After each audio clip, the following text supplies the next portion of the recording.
بسم اللہ الرحمن الرحیم۔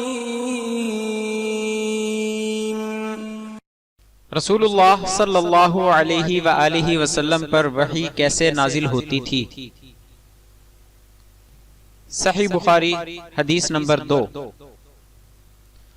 ام المومنین عائشہ صدیقہ رضی اللہ عنہا سے روایت ہے، آپ نے فرمایا کہ ایک شخص حارث بن حشام نامی نے نبی کریم صلی اللہ علیہ وآلہ وسلم سے سوال کیا تھا کہ یا رسول اللہ، آپ پر وحی کیسے نازل ہوتی ہے؟ آپ صلی اللہ علیہ وسلم نے فرمایا کہ وحی نازل ہوتے وقت کبھی مجھ کو گھنٹی کی سی آواز محسوس ہوتی ہے اور وحی کی یہ کیفیت مجھ پر بہت شاق گزرتی ہے۔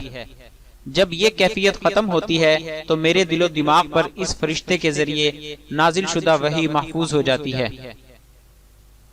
اور کسی وقت ایسا ہوتا ہے کہ فرشتہ بشکل انسان یعنی انسانی شکل میں میرے پاس آتا ہے اور مجھ سے کلام کرتا ہے، بس میں اس کا کہا ہوا یاد رکھ لیتا ہوں۔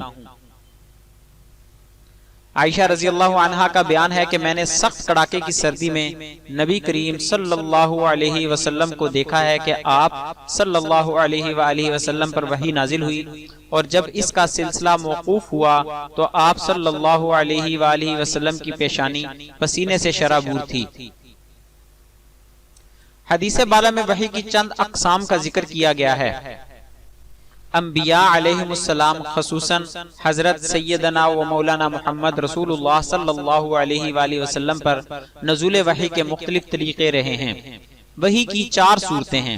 نمبر 1، اللہ پاک براہ راست اپنے رسول نبی سے خطاب فرمائے۔ نمبر 2، کوئی فرشتہ اللہ کا پیغام لے کر آئے۔ نمبر 3، یہ کہ قلب پر القاء ہو۔